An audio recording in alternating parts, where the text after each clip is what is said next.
You open your banking app and the number just sits there. $30,000. You stare at it for a second because part of your brain still doesn't believe it's real. A year ago, you were excited about having $500 left over after rent.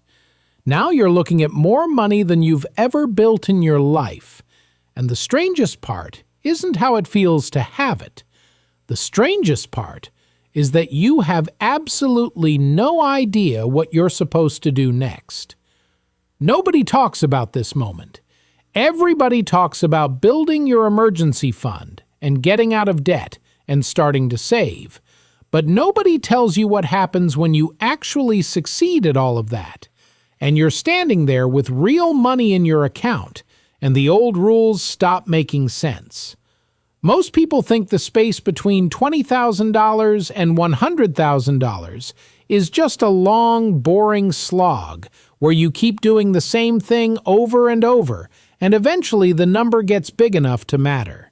But there's a moment hidden in that stretch where the entire game changes. And if you miss it, you can spend years doing all the right things and wondering why you're not getting anywhere. That moment happens at $30,000. My name is Max, and I spend way too much time thinking about money, human psychology, and why some people seem to build wealth effortlessly while others stay stuck doing all the right things with nothing to show for it. If you want to understand the real mechanics behind how money changes your brain and your behavior, make sure to hit that subscribe button and give this video a thumbs up if it ends up helping you see things differently. Now here's something nobody warns you about. When you're broke, you have a clear mission: survive, save something, build a cushion. The goal is obvious and the motivation is pure fear. And honestly, fear is a great motivator. It got you to $10,000. It pushed you past $20,000. But somewhere around $20,000, the fear goes away. The emergencies don't scare you anymore. The paycheck-to-paycheck anxiety is gone. And suddenly, you're sitting there with money in the bank and no fire under you. You're still saving, but it's on autopilot. You're not really sure why you're saving anymore other than the vague idea that more money is better than less money. This is where most people get quietly stuck. Not broke, not wealthy, just comfortable enough to stop pushing. And comfort is a much harder thing to fight than fear. Because fear screams at you. Comfort just whispers that everything is fine. You deserve a break. You've earned this. And years go by. Here's what actually changes at $30,000 and why it feels so different from every number before it. Up until now, every dollar you saved had one job: sit there. Be available in case something goes wrong. Your money existed to make you feel safe, and it did that job well. But it wasn't doing anything else. It was just sitting in your account like a fire extinguisher on the wall.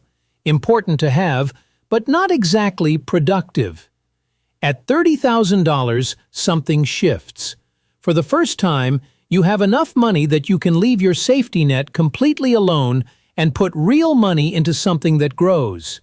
Not $200 into an app you check nervously every day. Real capital.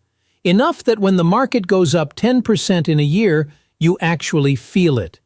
Enough that the interest and returns show up as real numbers instead of pocket change. Your money stops being a thing you have and starts being a thing that does something. And once you feel that, once you see your balance go up on a day when you didn't deposit anything, your entire understanding of how wealth works changes permanently. You realize that saving money was never the point. Saving money was just how you built the thing that actually creates wealth, which is capital that works while you sleep.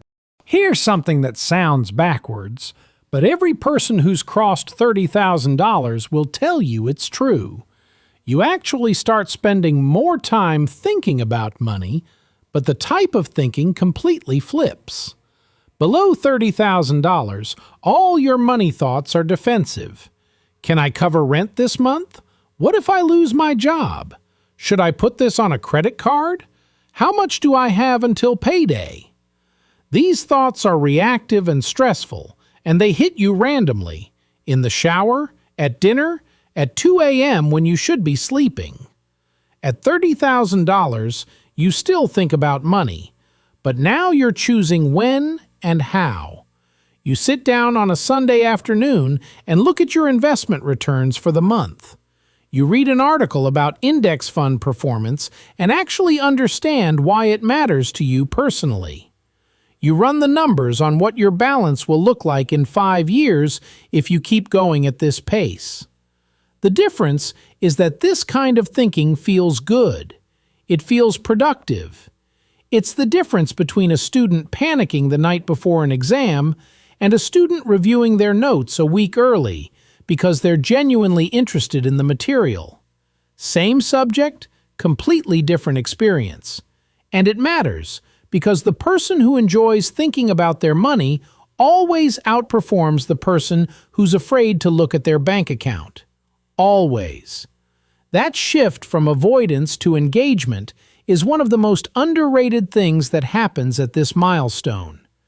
The Federal Reserve's Survey of Consumer Finances shows that the median American household has about $8,000 in checking and savings accounts. $8,000. That means at $30,000, you have nearly 4 times what the typical household has available. But here's the number that really matters. The same data shows that households with $25,000 or more in savings are far less likely to carry high-interest credit card debt. They're more likely to have retirement accounts. They're more likely to own assets that appreciate. It's not that $30,000 magically makes you responsible. It's that reaching $30,000 requires a level of financial behavior that automatically puts you into a completely different category. You're no longer in the group that reacts to money. You're in the group that directs it. And once you're in that group, the gap between you and everyone else starts widening faster than you'd expect.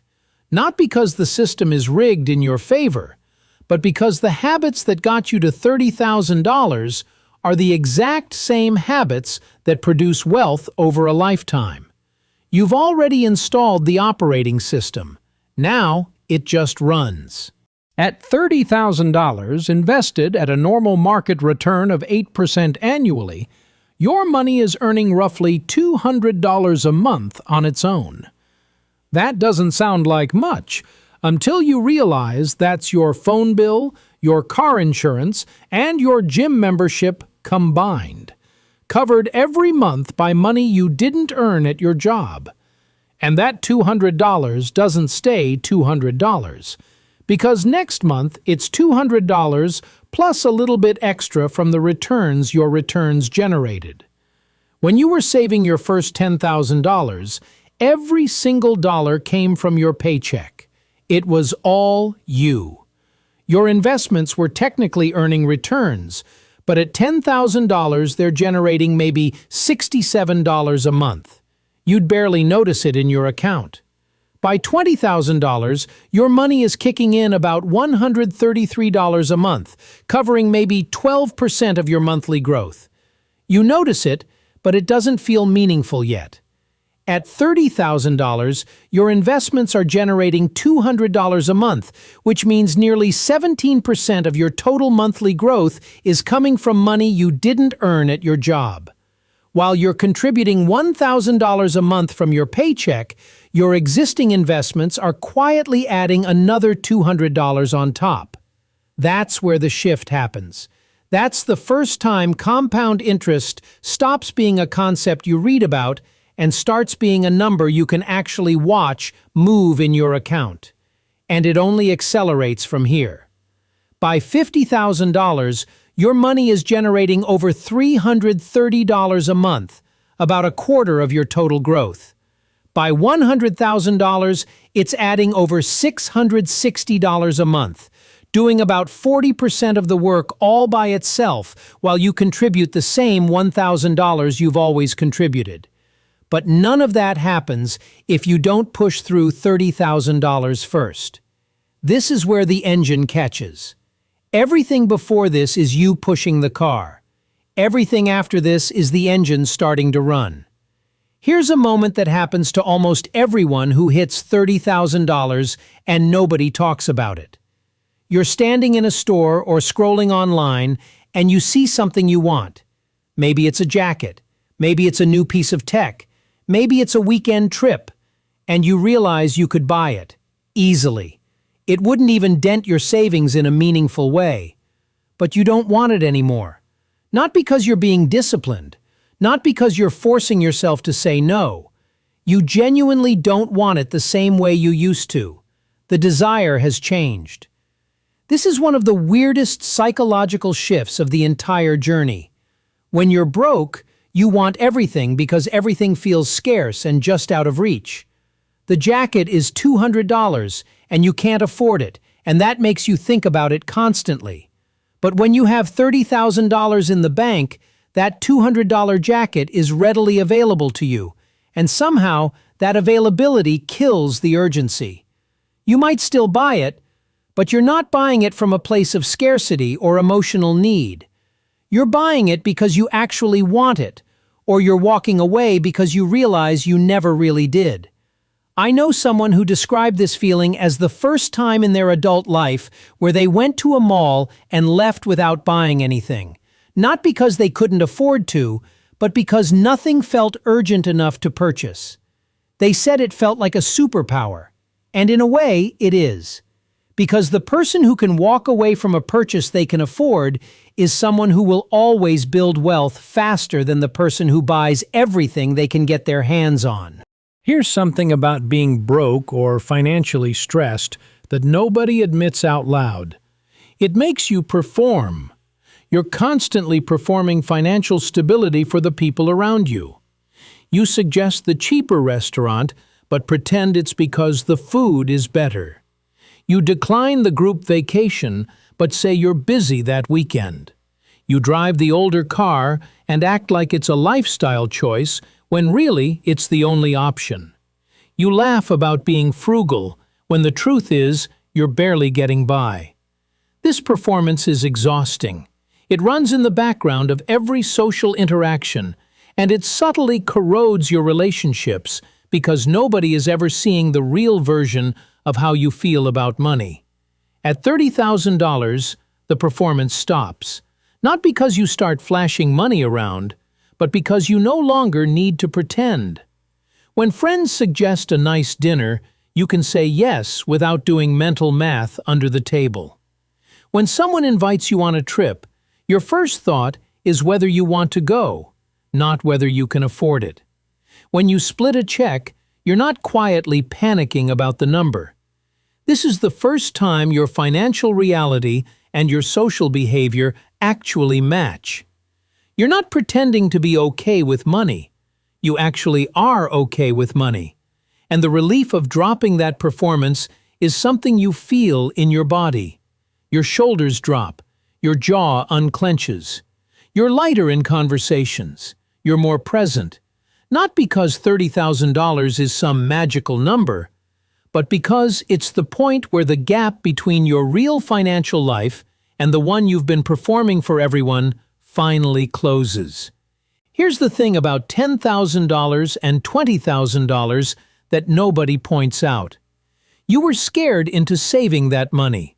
The fear of being broke, the anxiety of living paycheck to paycheck, the stress of not having a safety net.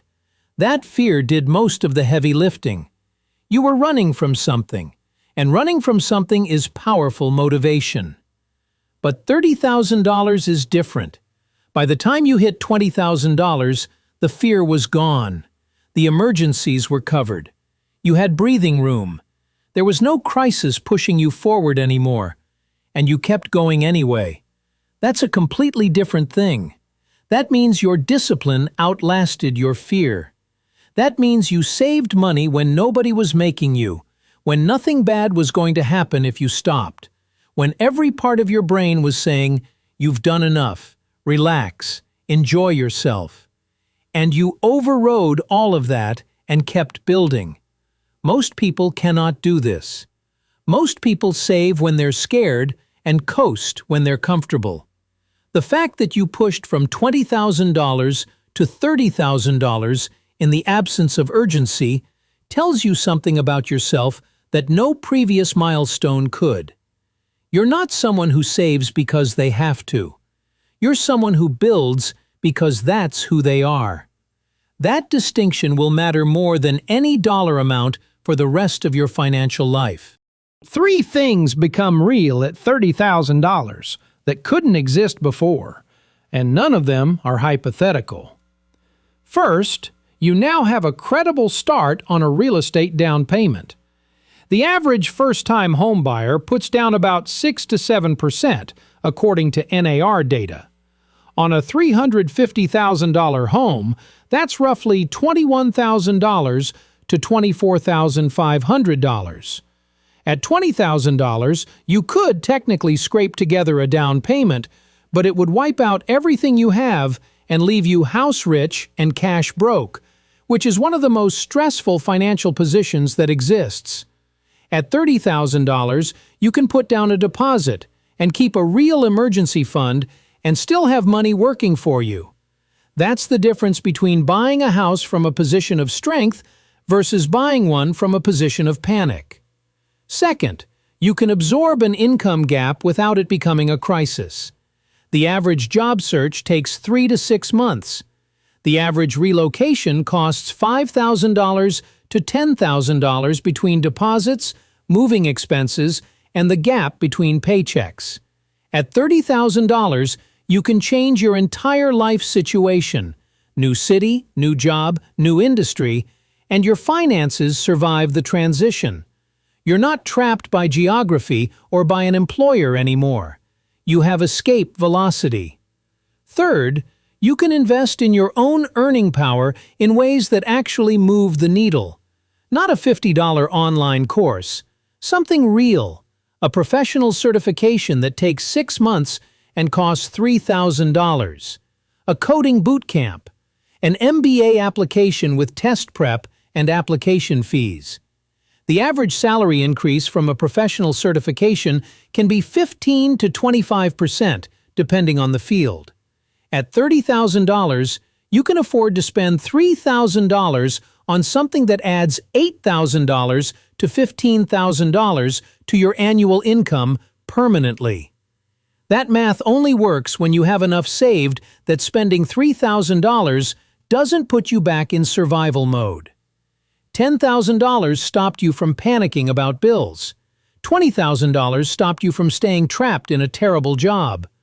$30,000 does something quieter but more powerful. It gives you patience. You can afford to play the long game with your career. That means turning down a mediocre offer because you know a better one will come if you wait. It means spending 6 months building a skill that won't pay off for a year because you're not desperate for the next paycheck. It means choosing the role with more growth potential over the one with the slightly bigger starting salary.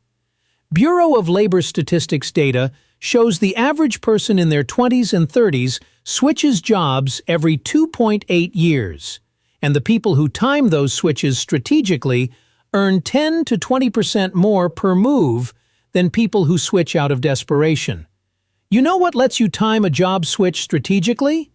Having 8 to 10 months of expenses sitting in the bank so you can afford to wait for the right opportunity instead of grabbing the first available paycheck.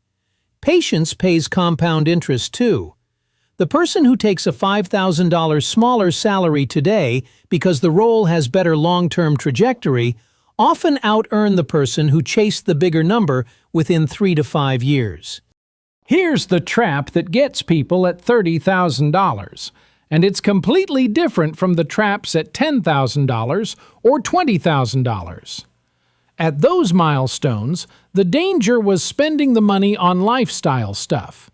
At $30,000, the danger is impatience.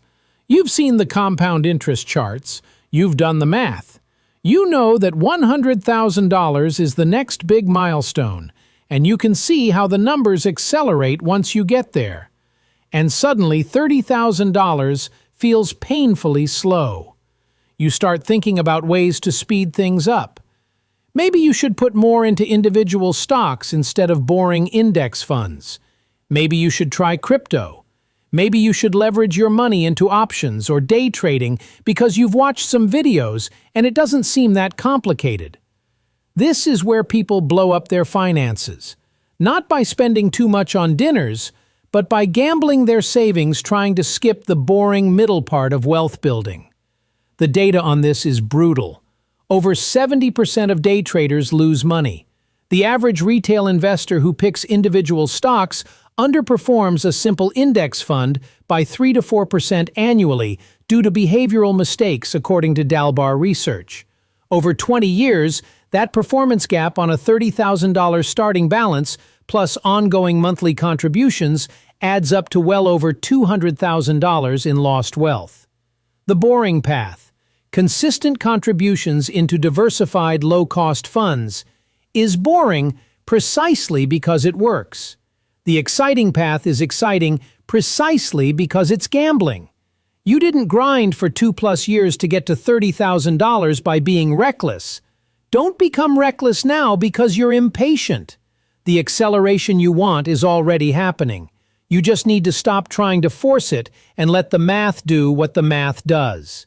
Here's the thing that should make you feel genuinely good about where you are. The stretch from $0 to $30,000 is objectively the hardest part of building wealth. The math is working against you the entire time. Compound interest is barely showing up. Every dollar of progress is a dollar you personally earned and chose not to spend. At $1,000 a month savings rate, it took you roughly 27 months of grinding to get here. But watch what happens next. Your next $10,000, getting from $30,000 to $40,000, takes about 8.5 months instead of 10, because your investments are now adding $200 plus per month on top of your contributions. $40,000 to $50,000 is even faster. By the time you're approaching $100,000, your money is generating over $660 per month on its own. You're essentially getting a phantom raise every single year that nobody gave you. Most people quit somewhere before $30,000 because the progress feels too slow relative to the sacrifice. If you're at $30,000, you survived the worst part. The mountain isn't getting steeper, it's getting flatter. And eventually, it starts sloping downhill. $30,000 is where saving stops being the hard part, where your money starts pulling its own weight, where you stop performing financial stability and start actually living it. Your first $10,000 proved you could do it. Your first $20,000 proved you wouldn't stop. $30,000 is the moment you look at your money and realize it's not just sitting there anymore. It's building something. And the person who built it, the person who pushed through the comfort zone when fear stopped motivating them and discipline was the only thing left, that person is more valuable than anything in the account. Every dollar from this point forward works harder than every dollar that came before it.